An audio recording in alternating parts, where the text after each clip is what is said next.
Bonjour Bruxelles, l'invité de 8h15. BX1. Bonjour David Wetzmann.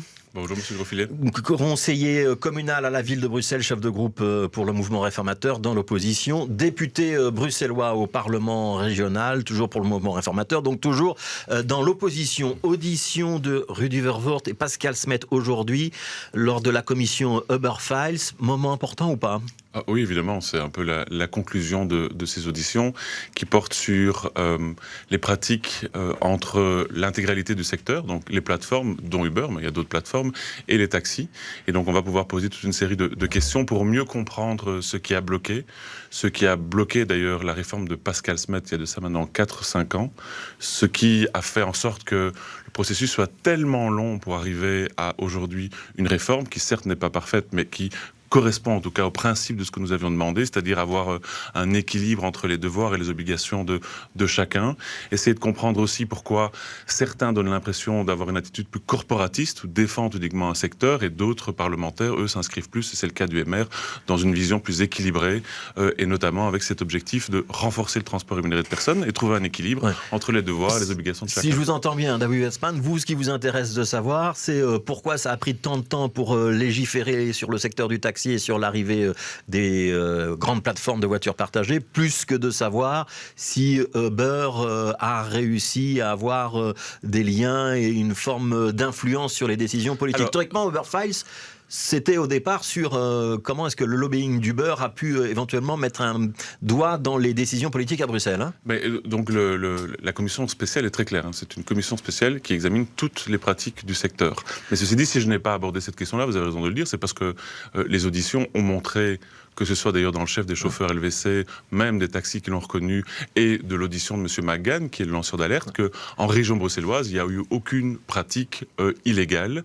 Et donc, on doit aujourd'hui aller au-delà et examiner l'intégralité, effectivement, de ces pratiques. Et on voit qu'il y a aujourd'hui, on passe peut-être d'ailleurs d'un espèce de Uber file à un PS file, il y a des zones d'ombre sur les rapports, sur les pratiques de lobby entre une partie des fédérations de taxis et un des partis au pouvoir, en particulier le Parti socialiste, qui a toutes les manettes de cette réforme depuis quelques temps. Vous êtes en train de retourner la commission Uber Files, une commission PS Files. Vous n'allez pas un peu loin ? Non, mais depuis le début, selon de bon compte, vous m'avez déjà interrogé il y a quelques mois, oui, et vous avez dit que ce n'était pas oui. notre priorité. Moi, je pense que c'était bien plus intéressant d'avoir une commission spéciale sur l'état de pauvreté en région bruxelloise, sur les problèmes de logement et les erreurs de la ministre, sur le problème d'emploi. Il y avait 35 sujets bien plus importants. Mais on a dit, si on y va à fond et on examine toutes les pratiques. Et aujourd'hui, écoutez les auditions, je ne suis pas le seul parlementaire à le cibler, il y a des problématiques dans les pratiques justement d'influence, principalement entre, d'une part, les taxis et d'autre part, certains acteurs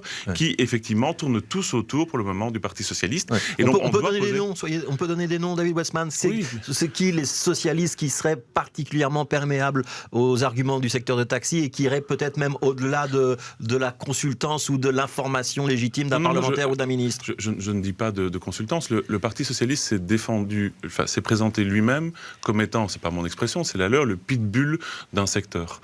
Et donc ce qu'on doit regarder aujourd'hui, parce que le but de ces commissions spéciales, c'est de faire des recommandations sur les pratiques d'influence et les pratiques de lobby.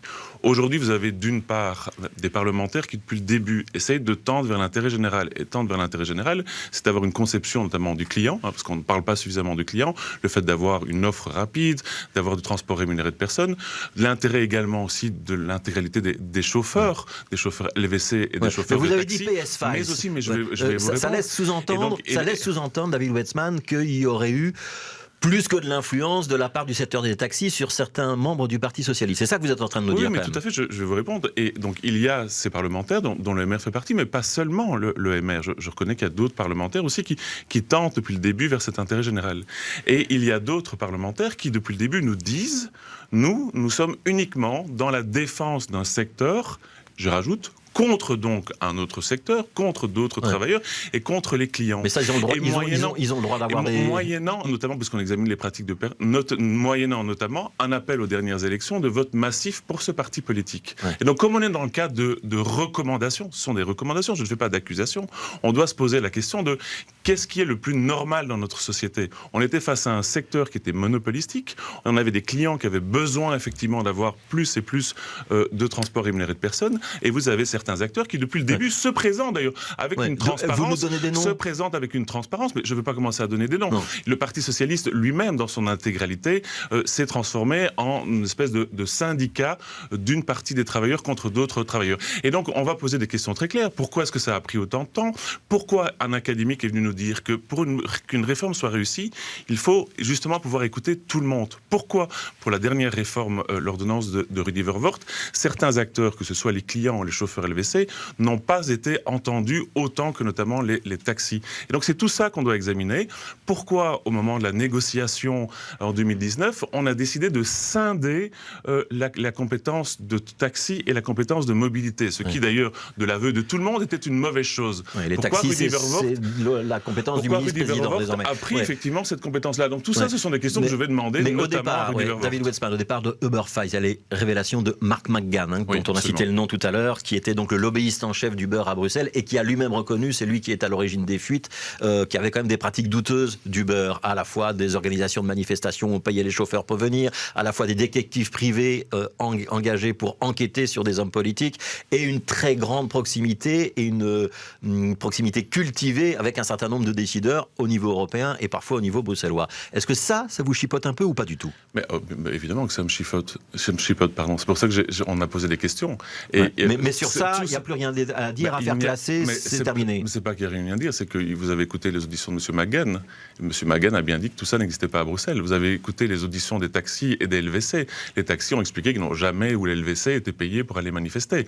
Donc si quelqu'un avait dit l'inverse, évidemment qu'on aurait aussi accès sur cette politique-là. Ça veut dire que la commission Uber Files va accoucher au final d'une souris ? Non, la commission Uber Files va accoucher de recommandations sur les pratiques d'influence. Et je suis intéressé par toutes les pratiques d'influence et les façons dont tous les parlementaires se sont conduits sur ce dossier depuis le début. Mais est-ce que c'était pas un petit peu les taxis qui avaient l'oreille du Parti socialiste et les voitures partagées ou les plateformes qui avaient l'oreille d'autres partis, notamment votre oreille au mouvement réformateur, et finalement un clivage idéologique assez simple ? Non, absolument pas. Oui, le Parti socialiste avait uniquement l'oreille des taxis. Pour ma part, depuis le début, vous pouvez voir ce que j'ai déposé. J'ai rencontré tout le monde, contrairement à ce qui s'est fait. Les taxis, vous ne les aimez pas trop à une époque. Je les ai rencontrés, tout le monde. Les taxis, ce sont des employés et des indépendants. À un moment donné, le seul clivage idéologique, c'est que j'ai défendu ceux qui travaillent, en particulier les indépendants. Et donc j'ai du respect pour tout le monde. Mais je voulais depuis le début un cadre équilibré. La réforme qu'on a aujourd'hui, elle est loin d'être idéale. Donc il faudrait la revoir. Évidemment qu'il faut la revoir. Aujourd'hui, si vous êtes client de transport immobilier de personnes, vous voyez tout à fait la différence entre il y a 5 ans et aujourd'hui. Bien sûr qu'il faudra la revoir, bien sûr qu'il faudra l'améliorer. Mais au moins, elle a le mérite d'exister. Alors, il nous reste 3 minutes. Je voudrais qu'on parle quand même un petit peu du métro et de ce qui est en train de se passer boulevard Stalingrad, la fameuse station toute Stillmans. Si la seule solution, c'était finalement d'ouvrir le Palais du Midi, parce que c'est techniquement et financièrement la seule solution réaliste. Il faudra le faire ou pas ? C'est pas la seule solution qui est sur la table. En tout cas, aujourd'hui, il y a plusieurs solutions. Si c'est ça, on doit le faire ou pas ? Moi, je trouve que le Palais du Midi doit être davantage protégé et classé que démoli. C'est ça ma réponse. Donc il faut tout faire pour faire autre chose. Ça, c'est très très clair, évidemment. Il faut tout faire pour faire autre chose, par respect pour les habitants, par respect pour les commerçants. Je vous ferai remarquer que ça fait quand même 1 an que le gouvernement bruxellois et la ville sont informés des difficultés. Pendant cette année-là, pas plus tard que la semaine dernière, il y a des commerçants qui ont ouvert, qui ont inauguré leur restaurant. Ça, c'est pas respectueux. Aujourd'hui, on a besoin, en région bruxelloise, en particulier dans le Pentagone, de plus de salles de sport. Et qu'est-ce qu'on va faire ? On va aller fermer une des rares énormes salles de sport. Mais ça, c'est pas de la faute ni du gouvernement ni de la ville, c'est les travaux qui deviennent un petit peu compliqués. Oui, les travaux deviennent compliqués. Et d'ailleurs, il y a des litiges en justice. Grâce à Dieu, il n'y a pas de litige en justice pour le moment. Il y a une négociation entre... Visiblement, le consortium Tout a porté plainte contre la STIB. C'est ce que nous informe dont nous informe le journal L'Écho ce matin. Vous êtes plus informé que moi lors de ce matin, mais jusque hier soir, en tout cas, il y avait des négociations entre la STIB et effectivement le consortium. Je trouve qu'on doit trouver des solutions pour ces 120 mètres. Mais M. Grosfilet, on doit surtout... Ça vous semble possible qu'il y ait une solution, un accord à l'amiable ? Je souhaite qu'il y ait un accord à l'amiable et je suis convaincu qu'il y aura une solution. Et je suis convaincu aussi qu'on doit aller de l'avant et qu'on doit continuer et avancer dans les travaux, en particulier entre Nord et Vers. On a besoin d'avoir cette ligne de métro. On a besoin d'avoir du transport structurant en complément aux bus, aux trams et aux trains qui existent en région bruxelloise. Alors, 1 minute sur les trottinettes, si vous voulez bien. Campagne de Bruxelles Mobilité, en trottis, tout n'est pas permis en ce moment. Il y a un jeune élu MR, on l'a reçu à ce micro, qui propose une formation obligatoire, voire une sorte de permis à l'âge de 16 ans pour tous les les jeunes. Est-ce que vous allez vous saisir de sa proposition et la défendre? Absolument, tout à fait. Donc il faut que, c'est ça le chef obligatoire, il faut que l'État puisse offrir cette formation à tous les jeunes jusqu'à 16 ans, effectivement. Et on le voit bien aujourd'hui. Aujourd'hui, il n'y a jamais eu autant d'accidents en région bruxelloise que sur les 10 dernières années. Jamais eu autant. Pour tout le monde, pour les piétons, pour les automobilistes, pour les cyclistes et pour ceux qui utilisent les trottinettes. Mais on voit bien qu'il y a un boom des accidents de trottinettes. Oui. Et pour le moment, Elke van den Brand n'a rien fait sur ce volet-là. Oui. Et donc nous avons demandé... Elle parle de contingenter le nombre de trottinettes en libre-service. On va avoir des drop zones. Il y a un certain nombre de choses qui sont en préparation. Fait 2 ans, mais bien sûr, mais il ne fallait pas que ce soit en préparation. Les drop zones, on en a besoin tout de suite. Mais donc, en plus, formation obligatoire. Ça, vous êtes pour. Formation obligatoire. Immatriculation des trottinettes. Alors, on doit travailler avec les opérateurs. Il y a 2 types de trottinettes. Il y a ceux qui ont des trottinettes privées et il y a les opérateurs. Les opérateurs font la masse. Et oui, j'ai déjà discuté avec les opérateurs. Les opérateurs ont déjà fait des propositions similaires dans d'autres villes, en particulier à Paris.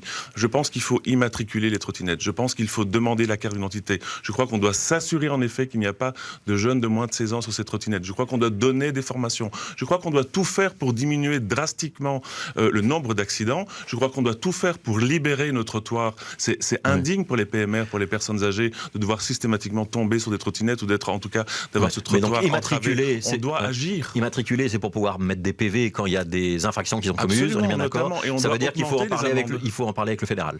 On doit augmenter, il faut en parler avec tout le monde. J'ai encore demandé, pas plus tard qu'hier, que la ministre de la Mobilité se saisisse notamment de ce qu'on appelle le CEMM, je ne vais pas rentrer dans les détails, mais c'est la commission des ministres de la Mobilité. On doit se saisir de ça, ça doit être une priorité, parce qu'on peut là intervenir et faire dégonfler le nombre d'accidents le plus rapidement possible. Mais je suis en tout cas triste de constater que depuis que Elke van den Brand est rentrée en fonction, elle ne s'est jamais occupée de ce secteur-là. Merci David Wetzmann, merci d'avoir été notre invité, donc conseiller communal et député régional pour le mouvement réformateur, député qui suit notamment toutes les questions de mobilité au nom de son parti.